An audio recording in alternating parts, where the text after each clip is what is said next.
Mga kababayan, ang black propaganda ay maruming bahagi ng politika at gagamitin itong sandata laban sa akin ng mga taong nangangarap na makita tayong bigo sa pagtupad ng ating sinumpaang tungkulin sa bayan. Nagiging mas matindi, mapangahas at desperado na ang mga paninira sa akin ngayon. Bahagi ang mga ito ng isang organisadong demolition job na ang layunin ay sirain ang aking integridad at gumawa ng imahe na ako ay isang mamamatay tao, na korap, abusado, taksil, at isang warlord.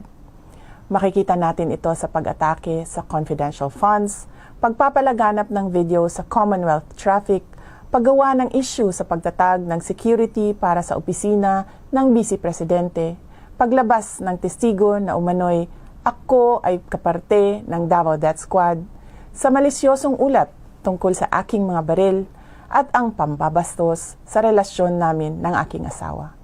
Kamakailan lamang ay nagsusulputan din ang mga online scam sa pera sa social media, katulad ng scholarship o pabaon program para sa mga mag-aaral. Sinisiraan ako para pagdudahan, pahiyain, at panghinaan ng loob. Nais nilang isuko ko ang aking sinumpaang tungkulin na magsilbi sa bayan. Ayaw nilang magtagumpay tayo para sa edukasyon ng mga batang Pilipino at para sa kanilang kinabukasan na nanganganib sa kamay ng korupsyon, kriminalidad, iligal na droga at terorismo. Taliwala ni ining tanan, daghang salamat sa inyong padayon nga suporta ug pagmahal. Magpadayon ko sa akong trabaho para sa kaayuhan sa nasod. Salamat sa inyong patuloy na suporta sa aking mandato na itaguyod ang pag-angat ng antas ng edukasyon ng ating mga kabataan. Salamat po sa inyong mga dasal. Tandaan po natin na ang mga paninirang ito ay nagkukubli ng mga personal at politikal na interes.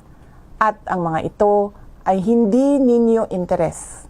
Hindi interes ng bayan, hindi ito interes ng Pilipinas.